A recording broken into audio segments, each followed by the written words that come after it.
கிராமத்தில், அமெரிக்காவில் ஒரு குறிப்பிட்ட ஒரு கிராமத்தில் அங்கே ஒரு அப்பா அம்மாவுக்கு ஒரு மகள் இருந்தா. அந்த பிள்ளைக்கு 16 வயசு, நல்ல அன்பாய் வளர்க்கப்பட்ட பிள்ளை. 16 வயசுல அவளுக்கு இன்னொருவனுடைய தொடர்பு கிடைக்கிறது. அவங்க பேரண்ட்ஸ் ரொம்ப சொல்லி பார்க்குறாங்க, வேண்டாமா, இது நல்லது இல்லம்மா, இவன் படிக்கிற வயசு இல்லை இல்லை இல்லை, எனக்கு இந்த அன்பு தான் வேணும் சொல்லி பெற்றோருடைய உறவை துண்டித்து விட்டு போயிட்டான். அவன் ரொம்ப மோசமானவன். அவன் அந்த பிள்ளைய ரொம்ப தப்பாக யூஸ் பண்ணி கடைசியில் என்னாச்சு அப்படின்னா, அந்த பிள்ளைக்கு சரீரத்தில் பலவிதமான வியாதிகள் வர ஆரம்பித்து, இந்த பிள்ளையை வச்சு நீ எந்த யூஸுமே இல்லைன்னு தெரிஞ்சு அந்த பிள்ளையை விட்டுட்டு போயிட்டான். நினைச்சா நான் ஒரு லெட்டர் எழுத போறேன், அந்த லெட்டரை எங்கள் அப்பாவுக்கு அனுப்ப போறேன்.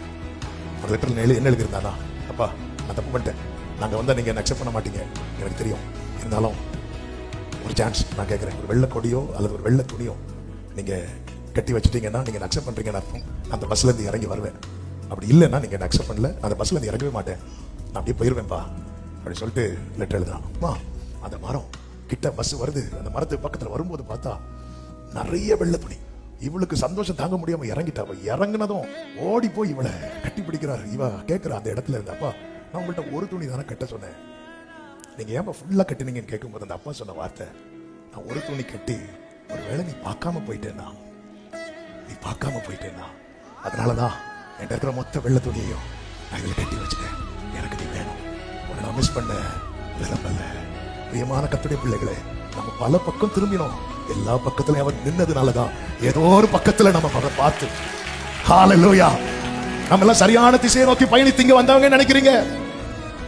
எல்லா பக்கத்திலும் வந்து நின்னுட்டார், எல்லா பக்கத்திலையும்.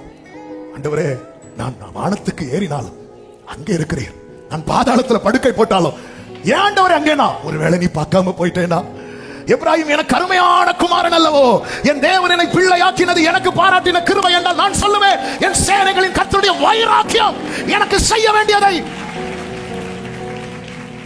என்னையா தேடினீர், உம்மை மறந்தவோ